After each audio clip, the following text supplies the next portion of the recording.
Të nderuar shikuesi, përshëndes, do të jemi së bashku në minutat e editarit informativ, ku ndër të tjera do të ndiqni. Dëmshpërblimi i familjeve të prekura nga përmbytjet dhe fatkeqësitë natyrore është prioriteti i qeverisë. Bëri të ditur sot kryeministri Edi Rama, duke theksuar se procesi do të vijojë pas përfundimit të verifikimeve në terren. Kryeministri u shpreh se motoja "Ti nuk do të jesh kur vetëm" është parim udhëheqës sa herë që vendi dhe njerëzit përballen me fatkeqësi.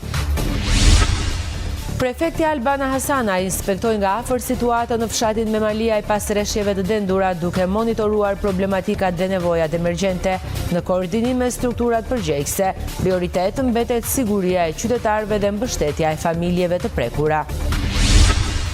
Bashkia e Gjirokastrës dhe forcat e Xhenios punojnë papushim prej 3 ditësh për të rikthyer qarkullimin në rrugët rurale të dëmtuara nga rreshjet intensive. Aktualisht puna është përqendruar në njësitë administrative Lunxhëri, Lazarat, Antigone dhe Odrie. Ekipet vijojnë ndërhyrjet për hapjen dhe pastrimin e rrugëve, duke siguruar qarkullimin dhe lëvizjen e banorëve në zonat më të prekura. Gjatë vitit 2025, Bashkia e Delvinës ka realizuar investime të rëndësishme në arsim, kulturë dhe infrastrukturë, me fokus për mirësimin e jetesës së banorëve. Kryetari Besmir Veli thekson se projektet kanë rritur cilësinë e shërbimeve, ndërsa për vitin 2026 janë planifikuar investime të reja për vijimin e zhvillimit të qytetit. Ju njohim tani më gjerësisht, dëmshpërblimi i familjeve të prekura nga përmbytjet dhe fatkeqësitë natyrore është prioriteti i qeverisë, bëri të ditur sot kryeministri Edi Rama, duke theksuar se procesi do të vijojë pas përfundimit të verifikimeve në terren. Kryeministri u shpreh se motoja "Ti nuk do të jesh kur vetëm" është parim udhëheqës sa herë që vendi dhe njerëzit përballen me fatkeqësi, që nga tërmeti shkatrues e deri tek dëmet e shkaktuara nga përmbytjet, zjarret apo situata të tjera emergjente. Shqipërinë për ndonjë arsye të lidhur me Kryeministri Edi Rama nga podcasti Flasim bëri të ditur se ka nisur verifikimet në terren për dëmet e shkaktuara nga përmbytjet e ditëve të fundit. Ai tha se ekipet e emergjencave civile dhe strukturat përkatëse janë në zonat e prekura që nga dita e parë, ndërsa procesi i vlerësimit do vijojë për të kaluar më pas në fazën e dëmshpërblimit. Ti nuk do jesh kur vetëm, kjo është motoja ime dhe jona sa herë fatkeqësitë ndryshme godasin vendin dhe njerëzit, që nga tërmeti shkatrus i mira shtëpive dhe deri tek sikleti rënuesi i familje të goditur nga uji, nga zjarri apo nga një fatkeqësi tjetër. Dhe dua të përcjell përsëri të dëmtuarve nga kjo goditje e fatkeqësisë së kësaj here, se ne do të qëndrojmë me të njëjtin dinjitet njerëzor, shtetëror dhe politik çdo detyrimin ndaj tyre, qoftë për banesat, qoftë për gjën e gjallë. Puna jonë intensive nuk mbyllet me përmirësimin e situatës motit, por do të vazhdojë me riparimin e dëmeve në infrastrukturë dhe të çdo dëmi në familjet e prekura nga uji. Ekipet tona të verifikimeve janë në terren që nga dita e parë, ndërkohë që Ministria e Financave e ka të përgatitur tani më të gjithë planin me skenarët e dëmshpërblimit. Presim rezultatin përfunditar të verifikimeve për të kaluar në fazën e dëmshpërblimeve. Dhe mos harroni, kur ne erdhëm në qeveri, në malin e borxheve që na lanë trashëgim, aleatët e sotëm të fatkeqësive, ishin dhe 2 kodra të larta borxhesh nga përmbytjet e zonës Shkodrës. Ne i shlyem një ato borxhe për ata njerëz dhe nuk kemi hyrë më në asnjë borxh të kësaj natyre me njerëzit e këtij vendi, sepse erdhëm për të ndërtuar një Shqipëri tjetër dhe kjo është Shqipëria tjetër që nuk i lë vetëm njerëzit e saj. Kur bë? Prefekti Albana Hasanaj inspektoi nga afër situatën në fshat Memaliaj pas rreshjeve të dendura, duke monitoruar problematikat dhe situatat emergjente në koordinim me strukturat përgjegjëse. Prioritet mbetet siguria e qytetarëve dhe mbështetja e familjeve më të prekura. Prefekti e qarkut Gjirokastër Albana Hasanaj ka vizituar banorët e fshat Memaliaj për të verifikuar nga afër situatën e krijuar pas rreshjeve intensive të ditëve të fundit. Qëllimi i inspektimit ishte evidentimi i problematikave dhe vlerësimi i nevojave më emergjente të familjeve të prekura. Në koordinim të vazhdueshëm me strukturat e emergjencave civile, forcat e armatusura dhe institucionet përgjegjëse situata po monitorohet hap pas hapi në terren. Ekipet janë angazhuar për të identifikuar zonat me risk, për të ndërhyrë në kohë dhe për të parandaluar çdo rrezik të mundshëm për banorët, u shpreh prefekti Hasanaj. Në rastin tuaj, pas takimit që ne bëm me Komitetin e Emergjencave, unë njoftuam që situata ishte më e rëndë se sa ne e dinim. Dhe me njëherë kemi dërguar forca Xhenio. Në qoftë se punimet këtu do të ishin të realizueshme nga ana e tyre, ata me njëherë sillnin gjithë mjetet edhe burimet njerëzore për të ndërhyrë në kohë reale. Që do me thonë që mos të ndiheni vetëm, gjithë shteti është në këmbë. Kam shumë të rëndësishme ta them këtë gjë. Unë sot kam komunikuar që në mëngjes me kryetarin e bashkisë. I kam thënë që të bëjnë procedurat dhe ne kemi dërguar kërkesë për një gjeolog. Dhe pa ardhur gjeologu që të bëjë studimin e tokës, është e pamundur që të ndërhyet me asnjë lloj mjeti. Gjatë vizitës u konstatuan dëme në disa banesa për mbytje të tokave bujqësore dhe vështirësi në qarkullimin rrugor. Prefekta e Sanaj u shpreh se reagimi i shpejtë dhe bashkëpunimi me institucionet janë kyçe për përballimin e situatës dhe për garantimin e sigurisë së qytetarëve. Është shumë e rëndësishme që në mënyrë të menjëhershme të bëni njoftimin e prefekturës, që ne në kohë reale të kërkojmë mbështetjen e të gjitha strukturave që janë në funksion të përballimit të emergjencave. Çdo kohë, çdo minutë e harxuar edhe e keq menaxhuar është në dëm të banorëve. Pra, nëse ju do të na kishit përcjell informacionin që ju duhej një gjeolog, ne do të bënim në kohë reale informimin e institutit dhe do të sillim gjeologun. Autoritetet lokale dhe qendrore mbeten në gatishmëri të plotë, ndërsa prioritet mbetet mbrojtja e jetës së banorëve dhe mbështetja e familjeve të prekura. Monitorimi do të vijojë edhe në orët në vijim deri në stabilizimin e plotë të situatës. Qarku i Gjirokastrës po normalizohet gradualisht. Në Gjirokastër vjen puna për përforcimin e argjinaturës së lumit Drino dhe hapjen e rrugës së qafës së Çajupit, ndërsa po monitorohen rrëshqitjet mbi fshatin Mingull.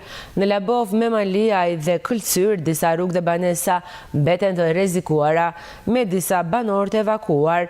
Nëpërmet dhe Tepelen, situata është kryesisht normale dhe furnizimi me energji elektrike vijon pa ndërprerje. Situata e motit në qarkun e Gjirokastrës paraqitet e stabilizuar, ndërsa rreshtet e shiut ja kanë lënë vendin temperaturave të ulta. Megjithatë, pasojat e ditëve me rreshje intensive vijojnë të jenë të pranishme në disa zona, ku strukturat vendore dhe emergjencat civile janë ende në terren. Në aksin Gjirokastër-Tepelen po vijon puna për përforcimin e argjinaturës së lumit Drino, ndërsa në qafën e Çajupit rruga mbetet e bllokuar dhe po punohet për hapjen e saj. Probleme vijojnë edhe në rrugën e Dhoksatit, në njësin Lunxhëri ku qarkullimi po kryhet vetëm me mjete të rënda. Në të njëjtën zonë, mbi fshatin Mingull, një rrëshqitje masive kodre paraqet rrezik dhe po monitorohet nga specialistët. Në bashkinë Libohov, rrugët hyrëse të disa fshatrave të njësisë administrative Zagori vijojnë të jenë të bllokuara për shkak të rrëshqitjeve të dherave, ndërsa në bashkinë Memaliaj një rrugë e brendshme mbetet e pakalueshme, duke izoluar disa banesa. Rrëshqitje problematike raportohen edhe në fshatra të njësive Luftin dhe Krahës, ku disa raste rrezikohen banesa dhe pritet vlerësimi i specialistëve gjeolog. Situata në Dropull paraqitet e qetë, ndërsa nëpërmet po vijon puna për hapjen e rrugëve në zonat malore dhe pastrimin e dherave në lagjen Sede, ku familjet e evakuara janë rikthyer në banesat e tyre. Në Këlcyr disa banesa janë rrezikuar nga rrëshqitjet dhe banorët janë evakuuar për arsye sigurie, ndërsa bllokime rrugore raportohen edhe në njësinë Suk. Në bashkinë Tepelen situata paraqitet përgjithsisht normale, me disa segmente rrugore që kalohen me vështirësi për shkak të inerteve, ndërsa në aksin Tepelen-Gjirokastër, qarkullimi vijon me një korsi për shkak të punimeve. Nivelet e lumenjve Vjollës dhe Drino mbeten brenda kuotave të monitorimit dhe furnizimi me energji elektrike në të gjithë qarkun po vijon normalisht. Bashkia Gjirokastër dhe forcat e Xhenios punojnë papushim prej 3 ditësh për të rikthyer qarkullimin në rrugët rurale të dëmtuara nga rreshtet intensive. Aktualisht puna është përqendruar në njësitë administrative Lunxhëri, Lazarat, Antigone dhe Odrie. Ekipet po vazhdojnë të ndërhyjnë për hapjen dhe pastrimin e rrugëve, duke siguruar qarkullimin dhe lëvizjen e banorëve në zonat më të prekura.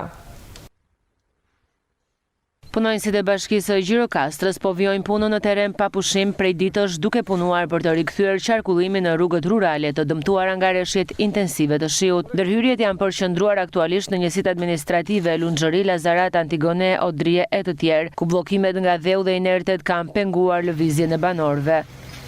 Aktualisht po punohet njësinë administrative Lunxheri, që është dhe më e goditura, po ashtu dhe njësia Odrie, po punohet në fshatin Qesorat, në fshatin Dhoksat, në fshatin Këllëz, pra në gjithë njësinë administrative Lunxheri. Aktualisht po punohet në fshatin Qesorat, i cili nga rishkitjet që ka pasur kishte një bllokim buke dhe besoj që shumë shpejt zhbllokohet. Sigurisht që edhe në qytet janë përqendruar forcat për të pastruar, për të rregulluar, për të rehabilituar çdo dëmtim që ka bërë rreshtet e fundit. Aktualisht po punojmë në Dunavat, në një segment të vogël, i cili po pastrohet, në Palorto, pra në çdo segment, në çdo problem antik që ka shfaqur ne jemi prezent. Punimet për pastrimin dhe rikthimin e qarkullimit në rrugët rurale pritet të vazhdojnë edhe në ditët në vijim në varësi të kushteve të motit. Rreshtet e dendura të ditëve të fundit kanë shkaktuar problematika edhe në akset rrugore të rajonit jugor. Rrëshqitjet e dherave dhe prania e inerteve në rrugë kanë vështirësuar qarkullimin, ndërsa strukturat përgjegjëse janë në terren, duke u angazhuar për ndërhyrjet emergjente për garantimin e sigurisë së përdoruesve të rrugës. Rreshtet e dendura të ditëve të fundit kanë shkaktuar dëmtime në disa prej akseve rrugore të rajonit jugor. Rrëshqitje dherash, shembje inertesh dhe dëmtime të trupit të rrugës janë evidentuar në segmente të ndryshme, duke vështirësuar qarkullimin e automjeteve dhe duke rritur rrezikun për përdoruesit e rrugës. Në bazë të vlerësimeve që janë bërë në bazë problemeve të mëdha të shkaktuara nga shirat e pazakonta të ditëve të fundit, nuk rezultojnë që të kemi dëmtime serioze strukturore në rrugët nacionale të qarkut Gjirokastrës. Megjithatë, probleme sekondare të rehabilitimit të regjimit të rrjedhjes së ujrave të kanaleve kulluse, tombinove, urave, mirëmbajtje, pastrime, sistemim skarpatash është e nevojshme që të kryen mbas gjithë kësaj periudhe të vështirë. Sipas inxhinierit të ARSH Gjirokastër Aristotel Noni, problematikat më të theksuara janë shfaqur në aksin Gjirokastër-Tepelen në zonën e quajtur Shkalla e Zez, ku rreshtet intensive kanë favorizuar rrëshqitjet e dherave dhe daljen e ujrave në rrugë. Aksi më problematik është Gjirokastër-Tepelen, sidomos segmenti nga Subashi deri në ujë të ftohtë, ku aty kemi të bëjmë një fenomen gjeologjik të skarpatave rrugore të paqëndrueshme. Si rezultat, kur kemi shira të rrëmbyeshme intensive, her pas here aty paraqiten fenomene të rrëshqitjes së skarpatave të shpateve të rrugës. Për zgjidhjen definitive të këtij problemi është e nevojshme të bëhet një projekt me masë inxhinierit për mbrojtjen e skarpatave të gjithë segmentit nga Subashi deri në Tepelen, siç u veprua me aksin e ri Kardikë-Delvin. Ai thekson se ekipet vijojnë të jenë në terren për pastrimin e inerteve dhe rehabilitimin e segmenteve të dëmtuara. OSHE bën me dije se ditën e hënë, më 12 janar, do të kryhet remont në nën stacionin e vjetër të qytetit për shkak të avarive të ndodhura ditëve të fundit. Punimet do të zhvillohen në orarin 9 me 15 për të siguruar rikthimin e stabilitetit të furnizimit me energji elektrike. Gjatë kësaj kohe, pa energji do të mbeten njësitë administrative Lunxheri, Lazarat, Cepo, Picar, Odrie dhe Antigone. OSHE kërkon mirëkuptimin e qytetarëve dhe ju bën thirrje të marrin masat e nevojshme për aktivitetet e tyre. Punimet synojnë rikthim sa më shpejt e energjisë dhe garantimin e furnizimit të sigurt për të gjitha zonat e prekura. Gjatë vitit 2025, Bashkia e Delvinës ka realizuar investime të përgjithshme të rëndësishme në arsim, kulturë dhe infrastrukturë, me fokus për mirësimin e jetesës së banorëve. Kryetari Besmir Veli thekson se projektet kanë rritur cilësinë e shërbimeve, ndërsa viti 2026 do të ketë investime të reja për vijimin e zhvillimit të qytetit. Bashkia e Delvinës gjatë vitit 2025 ka realizuar një sër investimesh të rëndësishme në sektor të ndryshëm, me synim për mirësimin e kushteve të jetesës për banorët. Këto ndërhyrje kanë përfshirë fusha si arsimi, kultura dhe infrastruktura. Sipas kryetarit të Bashkisë Delvin Besmir Veli, këto investime kanë pasur për qëllim rritjen e cilësisë së shërbimeve dhe përmirësimin e jetesës së komunitetit. Janë disa investime që janë në punime sipër në territorin e bashkisë, ku bën pjesë rikonstruksioni i gjimnazit Sulejman Delvina dhe i palestrës së tij, një investim i rëndësishëm për arsimin, pasi pas shumë vitesh më në fund e finalizojmë këtë si investim të themi. Gjithashtu biblioteka e qytetit, dhe kjo është një investim që e kemi në punë sipër. Këto janë sa i përkasin pjesës të arsimit. Kemi finalizuar një investim në kanale Vaditse, fazën e parë të kanali Vaditës të Trushes, dhe aktualisht kemi filluar punën për fazën e dytë të këtij kanali, që është dhe faza përfundimtare e këtij projekti. Gjithashtu, një investim i rëndësishëm është rruga e hyrëse e Delvinës, nga Shiani në Delvin, një rrugë prej rreth 7 kilometrash, ku aktualisht kanë mbaruar pothuajse 50% e punimeve, dhe gjithashtu rruga hyrëse e Vergojit që lidh fshatin Vergo dhe njësinë administrative gjithashtu me aksin Kardiq-Delvin prej afër 1 kilometri, dhe aty kanë filluar punimet për rehabilitimin e kësaj pjese rruge. Janë përmirësimi banesave ekzistuese për familjet në nevojë dhe të pafavorizuara, ku është viti i 4 që ne po e fitojmë këtë si projekt radhazi. Kryebashkiaku Veli bën me dije se edhe për vitin e ri 2026, Bashkia e Delvinës ka në program ndërhyrje dhe investime të tjera në sektor të ndryshëm. Padyshim, prioritetet janë të shumta, padyshim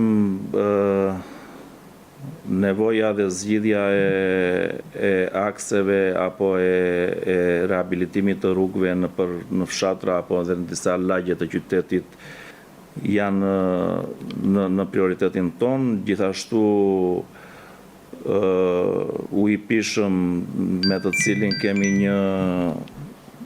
jemi në diskutim edhe me përfaqësues të Akukut edhe të drejtorisë rajonale të ujësisë kanalizimeve për një investim në fshatin Vergo. Një nga prioritetet kryesore është përmirësimi sa më i miri i jetesës së banorëve të kësaj bashkie. Pastrimi i qytetit ngelet një ndër prioritetet tona. Këto projekte synojnë vijimin e zhvillimit të qytetit dhe përmbushjen e nevojave të banorëve, duke e bërë Delvinën një vend më të mirë për të jetuar. Të rinjtë e Bashkisë së Finiqit, brenda dhe jashtë vendit, realizuan një nismë solidare duke mbledhur fonde dhe duke dhuruar pajisje pune për trupën zjarfikse, të cilat më parë mungonin. Donacioni përfshin veshje dhe mjete speciale që rrisin efektivitetin e shërbimit në emergjenca. Nisma u vlerësua nga autoritetet vendore, ndërsa organizatorët u nderuan me certifikata mirënjohjeje. Pas disa muajsh grumbullimit të ardhurash nga të rinjtë e Finiqit, këtu dhe në emigracion, nismë e tyre erdhi në momentin e dorëzimit të pajisjeve dhe mjeteve të nevojshme, por deri tani të munguara për trupin zjarfikës. Dorëzimi pajisjeve, si këpucë speciale, pompa dore, maska, veshje speciale dhe mjete të tjera, deri tek radiot që mundësojnë komunikimin në zona pa valë telefonike, është bërë në mënyrë publike, përmes një organizimi të veçantë. Protagonistët ishin të rinjtë që organizuan dhe përmbyllën fushatën e krijimit të fondit, me të cilët u mundësua blerja e veshjeve dhe e të gjitha pajisjeve që do të kenë tani në dorëzim zjarfikësit e Bashkisë së Finiqit. Të rinjtë u ndjen të vlerësuar në nismën e tyre, pasi në ceremoninë shumë kuptimplote të dorëzimit prej tyre të materialeve bashkohore për trupat zjarfikës ishin edhe kryetari i Bashkisë së Finiqit, Romeo Cakuli, nënprefekti i Sarandës Kristaq Kiço e të tjerë. Nga Kiço, nisma e rinis finiqote vlerësohet si treguesi më i mirë i ndjeshmërisë rinore dhe si kontribut shumë i domosdoshëm dhe i pritur me simpati nga të gjithë. Shoqata e rinisë së Bashkisë së Finiqit mori një iniciativë duke u angazhuar seriozisht me këtë problem dhe duke mbledhur ndihma nga dhjetra banorë të zonës, por edhe emigrantët. Duke parë edhe dëmin e madh që u shkaktua në ato momente në pjesën më të madhe të Bashkisë së Finiqit, dhe për të ardhur në ndihmë edhe ekipit të zjarfikseve. Ata mblodhën edhe sollën dje në një ceremoni të organizuar dhe i dorëzuan kryetarit të bashkisë dhe stacionit të zjarfikses së Finiqit bazë materiale të cilat janë shumë të domosdoshme për mbarvajtjen e punës dhe ruajtjen e jetës në fakt ekipit të zjarrfikseve. Kryebashkiaku Romeo Cakuli përgëzoi të rinjt, duke thënë se dita e sotme kushtohet çdo personi që mbështeti këtë përpjekje financiarisht dhe moralisht. Organizatorët e nismës së rinore u nderuan nga bashkia me certifikata mirënjohje dhe me suvenir të ndryshëm. Ndërkaq, nënprefekti Kristaq Kiço thotë se ecuria e shpejtë për përfundim në afatin më të shpejt të mundshëm të stacionit rajonal të shërbimit zjarfikës në Krane, që është në proces, ka bërë shumë herë me pajisjet dhe efektive të shërbimit zjarfikës në të gjithë rajonin jugor. Është në proces një tjetër projekt, të cilin ne kemi inicuar që para 2 vitesh, e kemi diskutuar edhe me Ministrin e Mbrojtjes, me Agjencinë Kombëtare të Mbrojtjes Civile. Kemi pritur Ministrin e Mbrojtjes zotin Vengo në stacionin zjarfikës vitin e kaluar.